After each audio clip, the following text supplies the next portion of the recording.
अगर मैं कहूं कि मैंने मौत को अपनी आंखों से देखा है तो क्या तुम यकीन करोगे? अगर मैं कहूं कि धन का लालच इंसान को कब्र में ले जा सकता है तो क्या तुम इसे बस एक कहानी समझोगे? लेकिन यह कोई कहानी नहीं है, ये मेरी जिंदगी की सबसे भयानक सच्चाई है। मेरा नाम राजीव है। मैं, मेरा दोस्त करण, विशाल, दीपक और अजय, हम 5 दोस्त थे। हमारी जिंदगी मजे से कट रही थी। लेकिन एक दिन हमें एक ऐसा रहस्य मिला जिसने हमारी पूरी जिंदगी बदल दी। हम गुप्त खजाने की तलाश में गए थे, लेकिन हमें नहीं पता था कि हम अपनी मौत को बुला रहे हैं। आज मैं तुमसे यह सब इसलिए कह रहा हूं क्योंकि अगर मैं नहीं कहूंगा तो शायद कोई और मेरी ही गलती दोहरा देगा। यह घटना 5 साल पहले की। करण, जो हमेशा रोमांच की तलाश में रहता था, उसे एक पुराने दस्तावेज के जरिए पता चला कि एक वीरान पड़ी हवेली के नीचे गुप्त खजाना छिपा हुआ है। यह हवेली 200 साल पुरानी थी और कभी राजा प्रताप सिंह की थी। उसके खजाने को पाने की कोशिश कई लोगों ने की थी, लेकिन जो भी उस हवेली में गया वह फिर कभी लौटकर नहीं आया। गांव के बुजुर्ग कहते थे कि उस खजाने पर एक शाप है। जो उसे पाने की कोशिश करेगा वह या तो मरेगा या पागल हो जाएगा। लेकिन हम इन बातों पर यकीन नहीं करते थे। हमने सोचा कि यह सब बस अंधविश्वास है। हमने तय किया कि हम इस रहस्य को सुलझाएंगे और वह खजाना हासिल करेंगे। एक अंधेरे की दुनिया, रात के 12 बजे जब पूरा गांव सो रहा था, हम 5 हवेली की ओर निकल पड़े। हवेली घने जंगलों के बीच खड़ी थी। जैसे जैसे हम उसके करीब पहुंचे, हमारी धड़कनें तेज होती गईं। हवेली काले, विशाल राक्षस की तरह अंधेरे में खड़ी थी।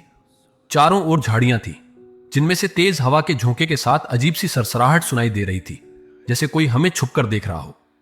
हवेली के ऊपरी हिस्से में एक टूटी हुई खिड़की थी जो हल्के हल्के हिल रही थी। ऐसा लग रहा था जैसे कोई वहां से झांक रहा हो। मैंने अजय से पूछा, क्या तुमने भी कुछ देखा? लेकिन करण ने हमारी बात को हंसी में उड़ा दिया। यार, यह सब तुम्हारे दिमाग का वहम है। अंदर चल। हवेली के दरवाजे पर और पुराने जंग लगे ताले मामुआ लगे थे, लेकिन आश्चर्य की बात थी कि जैसे ही हमने दरवाजा छुआ वह खुद खुल गया। यह देख, ताला तो खुद ही खुल गया, विशाल ने हैरानी से कहा। यह अच्छा संकेत नहीं है, मैंने कहा। अंदर घुसते ही हमारे शरीर में अजीब सी ठंडक दौड़ गई। हवेली के अंदर का माहौल बेहद भारी था, जैसे वहां की हवा में कोई अनदेखी शक्ति उसे बसी हो। छत से जाले लटक रहे थे और फर्श पर धूल की मोटी परत जमी थी, लेकिन बीच में एक जगह धूल हटी हुई थी, जैसे वहां कोई हाल ही में गया हो। अचानक ऊपर की मंजिल से और किसी के चलने की आवाज को आई। हम सभी ने एक दूसरे की ओर देखा। करण ने चिल्लाकर पूछा, कौन है वहां? कोई जवाब नहीं आया, लेकिन अगले ही पल हमने सुना कि कोई ऊपर से सीढ़ियों की ओर बढ़ रहा था। लेकिन जब हमने टॉर्च ऊपर घुमाई तो वहां कुछ नहीं था।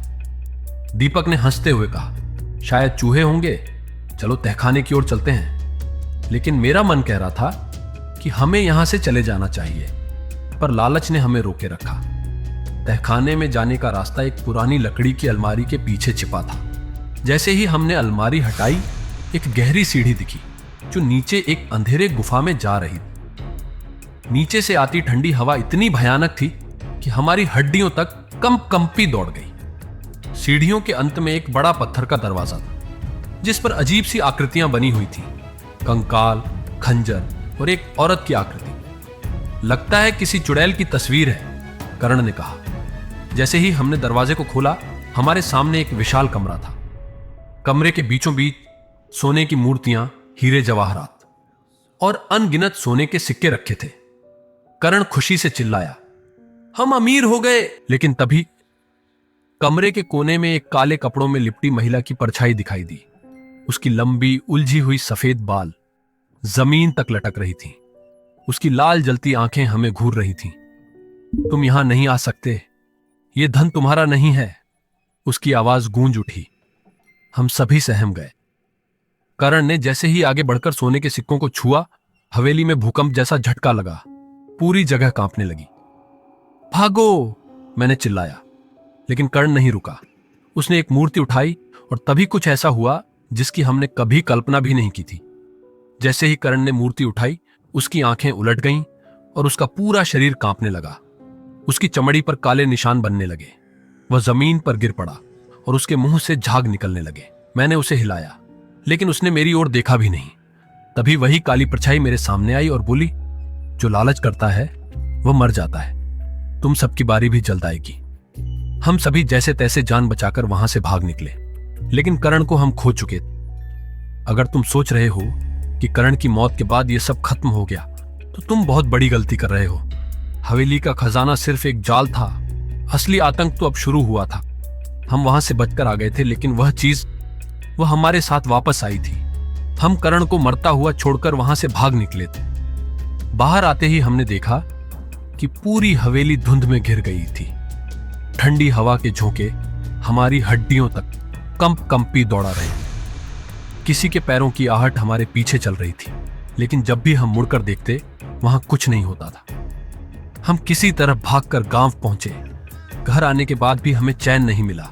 करण की मौत के डरावने दृश्य बार बार हमारी आंखों के सामने आ रहे थे।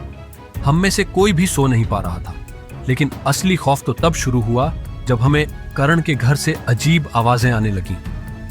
करण की मौत के बाद उसके घर में 1 हफ्ते तक ताला लगा रहा। उसके माता पिता रिश्तेदारों के घर चले गए थे, लेकिन रात के समय उसके घर से अक्सर चीखने चिल्लाने की आवाजें आने लगी। एक रात मैं, विशाल, दीपक और अजय करण के घर के पास गए। घर की सारी बत्तियां बंद थीं, लेकिन उसकी खिड़की से हल्की हल्की लाल रोशनी निकल रही थी। क्या कोई अंदर है? विशाल ने कांपती आवाज में कहा। अचानक खिड़की से करण की परछाई दिखी।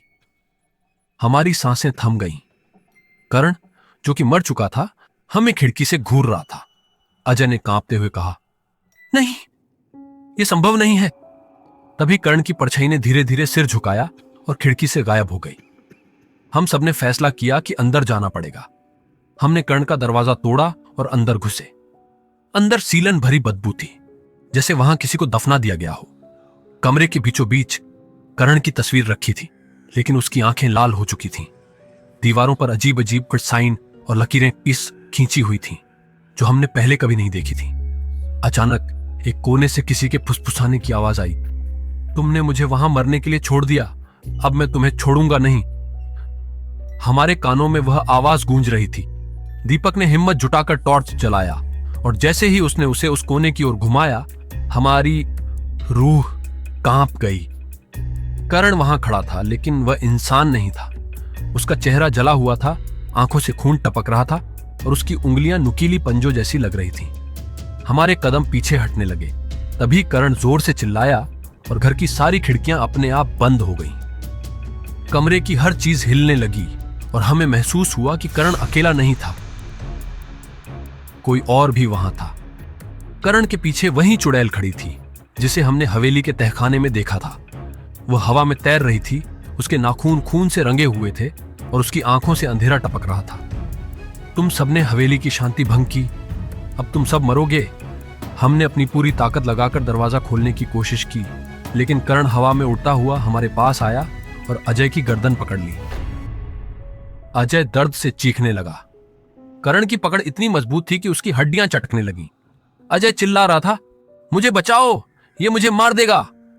हमने मिलकर दरवाजा तोड़ा और किसी तरह बाहर भागे, लेकिन जैसे ही हम गली में आए, करण की चीखों की गूंज हवेली तक पहुंच गई। फिर अचानक सब कुछ शांत हो गया। हम जानते थे कि अब हम सिर्फ भाग नहीं सकते।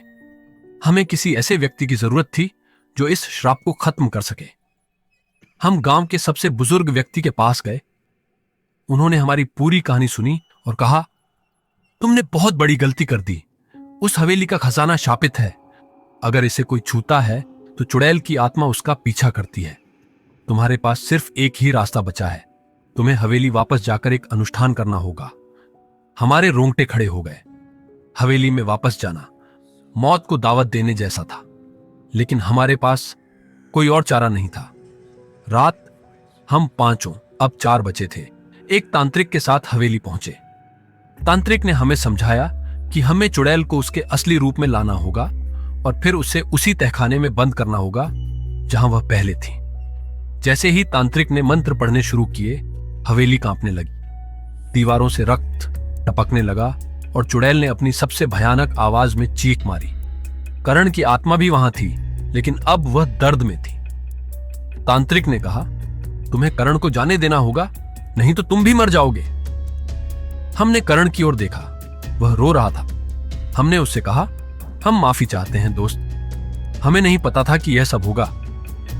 करण की आंखों में एक पल के लिए इंसानियत वापस आई और वह फुसफुसाया, मुझे मुक्त करो। तांत्रिक ने मंत्र पढ़े और कर्ण की आत्मा हवेली से बाहर निकल गई। चुड़ैल गुस्से से चिल्लाई, लेकिन तांत्रिक ने उसे फिर से तहखाने के अंदर कैद कर दिया। दरवाजा बंद हो गया और हवेली के सारे दरवाजे एक झटके में खुल गए। उस रात के बाद हम सबने तय कर लिया कि कभी भी लालच में आकर ऐसी चीजों के पीछे नहीं भागेंगे। हवेली आज भी वहीं है, लेकिन अब कोई भी वहां जाने की हिम्मत नहीं करता। अगर तुम्हें यह कहानी पसंद आई तो चैनल को सब्सक्राइब करो और कमेंट में बताओ, क्या तुम भूत प्रेतों में यकीन करते हो?